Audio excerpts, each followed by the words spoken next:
एक बार पुरी के मंदिर में भगवान जगन्नाथ के लिए महाभोग बन रहा था। रसोई में सैकड़ों रसोइये थे, हांडी चढ़ी थी, आग जल रही थी। तभी कुछ ऐसा हुआ जिसकी किसी ने कल्पना नहीं की थी।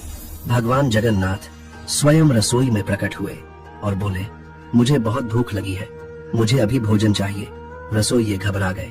महाभोग बनने में अभी समय था, किसी की हिम्मत नहीं हो रही थी कुछ कहने की। तभी भगवान बोले, जब तक भोजन तैयार होता है मैं पास के गांव में अपने भक्त माधव के घर भोजन कराता हूँ। यह कहकर भगवान वहां से चले गए। गांव में माधव नाम का एक गरीब किसान रहता था। उसके घर न सोना था न चांदी, बस एक मिट्टी की हांडी और उसमें साधारण खिचड़ी। उसी समय एक साधु उसके दरवाजे पर आए। साधु बोले, बेटा बहुत भूख लगी है, क्या कुछ खाने को मिलेगा? माधव ने बिना सोचे अपनी खिचड़ी उतारी और पूरी श्रद्धा से साधु को परोस दी।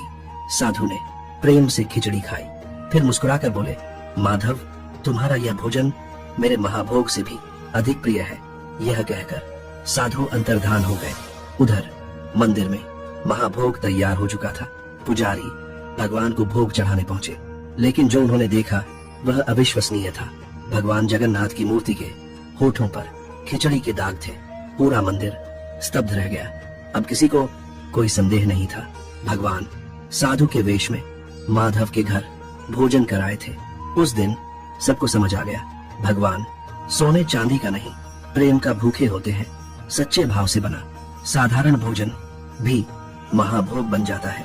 आज भी भगवान जगन्नाथ की वही मूर्ति है, वही श्रद्धा, वही आस्था। अगर आप मानते हैं कि भगवान भोग नहीं भाव देखते हैं तो कमेंट में जय जगन्नाथ जरूर लिखें।